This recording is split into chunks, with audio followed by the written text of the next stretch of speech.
이번에 말씀드릴 주제는 과학적으로 밝혀진 절대로 피해야 할 최악의 공부법 중에 재학습에 대해서 말씀드리겠습니다. 재학습. 이 재학습은 교과서나 참고서를 여러 번 연달아 반복해서 읽는 공부법인데요. 이 재학습의 방법은 우리가 가장 많이 사용하는 대표적인 공부법이에요. 그래서 이 재학습에 대한 조금 더 이론적인 내용들 말씀드릴 건데요. 이 재학습의 학습 효과가 미미하다는 연구는 1960년대 중반에 토론토 대학교 심리학자 앤델 툴빙의 실험으로부터 시작이 됐어요. 이 툴빙은 어떤 연구를 했냐면 의자하고 대시하고 구 이렇게 함께 짝지어진 단어 6쌍의 영어 단어를 두 집단에게 처음을 보여준 다음에 한 집단은 한 번 봤던 단어 목록을 그대로 줬고 다른 집단은 다른 단어 목록을 줬어요. 그리고 얼마나 기억하고 있는지를 이제 본 거죠. 이 앤델 툴빙의 연구 결과 놀랍게도 두 번 봤던 집단과 한 번 봤던 집단의 학습 결과의 차이가 거의 없었던 거예요.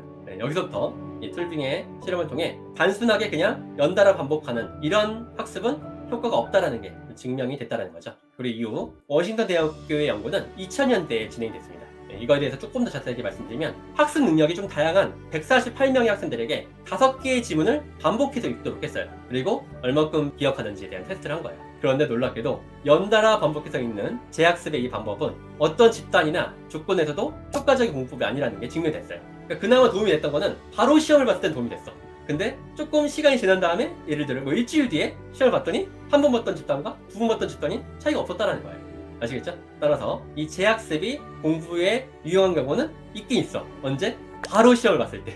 그때 빼고는 어떻다? 장기적으로 공부라는 거는 내가 벼락치기를 하거나 바로 시험을 봤을 때 아는 거 이런 거는 학습이 아닌 거예요. 그렇죠? 학습 과학에 기반한 학습은 우리가 오랫동안 장기적으로 기억할 수 있고 다양한 상황 속에서 활용할 수 있어야 학습이거든요. 근데 벼락치기가 아닌 그 이후에 며칠 뒤에 시험을 봤을 때 똑같다면 그거는 제대로 된 학습이라 볼 수 없는 거죠.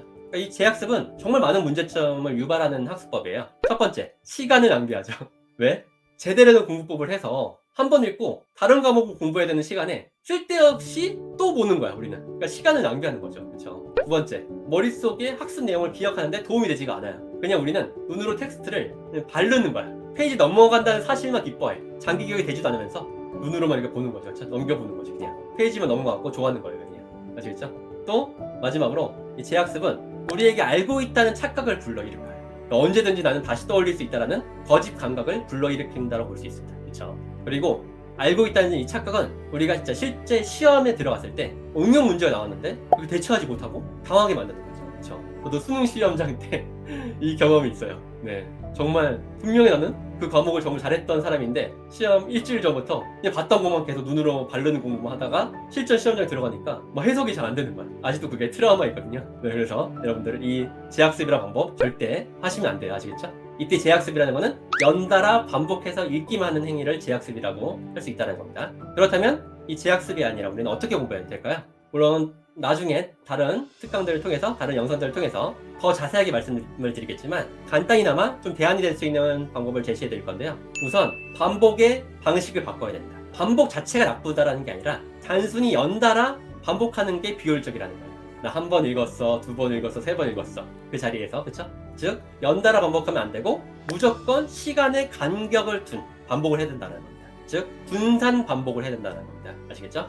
또 공부를 하는 중에 그냥 페이지를 넘기고 아, 나 오늘 공부 열심히 했다 이렇게 만족해하지 마시고요. 교재의 이제 핵심 내용을 질문을 만들어 보는 거예요. 그리고 스스로 답해 보려고 해야 된다는 거죠.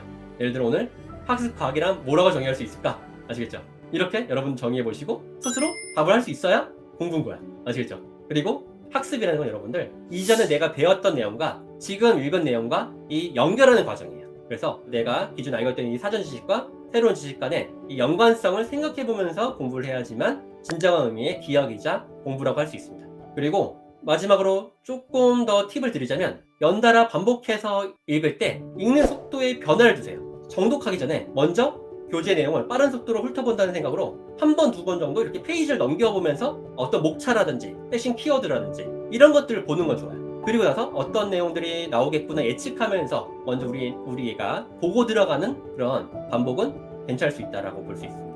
그래서 이렇게 여러분들이 재학습이라는 것은 상당히 비효율적인 방법이라고 이미 검증된 것이라는 것을 이번 기회에 아셨기를 바랍니다. 감사합니다.